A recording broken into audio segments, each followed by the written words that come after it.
एक दिन में 32 दाह संस्कार। शव यात्रा में परिजन भी नहीं हो रहे शामिल। जी हाँ, कहीं न कहीं ये रूह कंपा देने वाली खबर है, या इसको सुन के कहीं न कहीं हमारा दिल, हमारी आत्मा भौविभोर हो जाती है कि आखिर ऐसा दिन आ गया कि आज हम अपनों के अंतिम यात्रा में, शव यात्रा में भी शामिल नहीं हो सकते। कहीं न कहीं हमारे मन का डर हम पे हावी भी हो रहा है और हमें लोगों से दूर भी कर रहा है, जो इस वक्त के लिए जरूरी भी है। कोरोना काल में सबसे दूरी बना के रखने में ही सबकी भलाई नजर आती है, क्योंकि ये ऐसी बीमारी, ऐसी महामारी है जो कहीं न कहीं प्राण घातक सिद्ध हो रही है।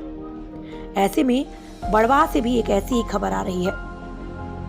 कोरोना संक्रमण के चलते मौत होने का सिलसिला नहीं थम रहा है।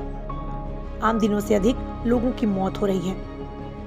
ऐसे में इंदौर व खंडवा सहित अन्य जिलों के लोग खेड़ी घाट स्थित नर्मदा तट पहुंचकर अपनों का अंतिम संस्कार कर रहे हैं।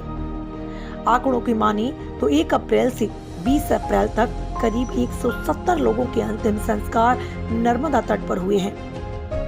ये वो आंकड़े हैं जो सुबह 6 बजे से लेकर शाम 7 बजे तक दर्ज होते हैं।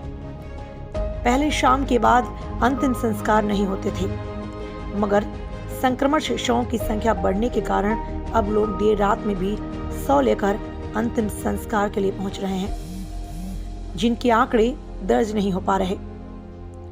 आपकी स्क्रीन पर दिख रही ये तस्वीर शाम 7 बजे की है, जिससे सहज से अंदाजा लगाया जा सकता है कि लोग देर रात तक शव का दाह संस्कार कर रहे हैं। इसमें से कई शव अन्य जिले के लोगों के हैं।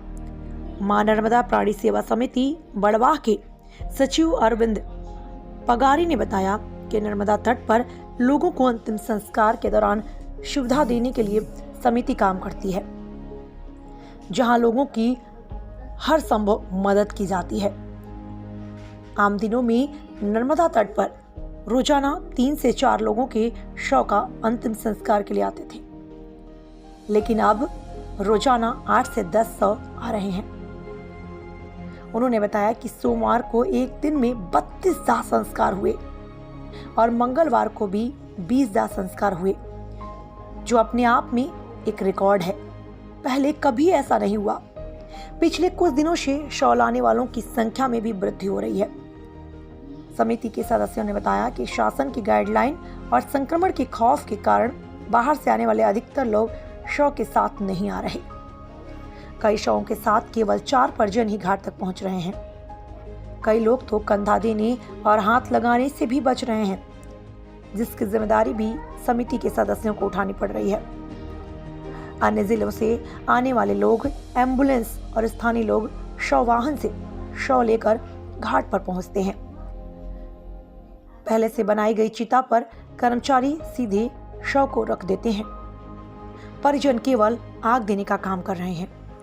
जी हाँ, ये सिर्फ सुनने में ही नहीं बल्कि सोच के भी रूह कांप उठता है कि भगवान न करें कि आंकड़ा बढ़े। बस ऊपर वाला ये मेहरबानी करे कि आंकड़ा जल्द से जल्द कम हो जाए।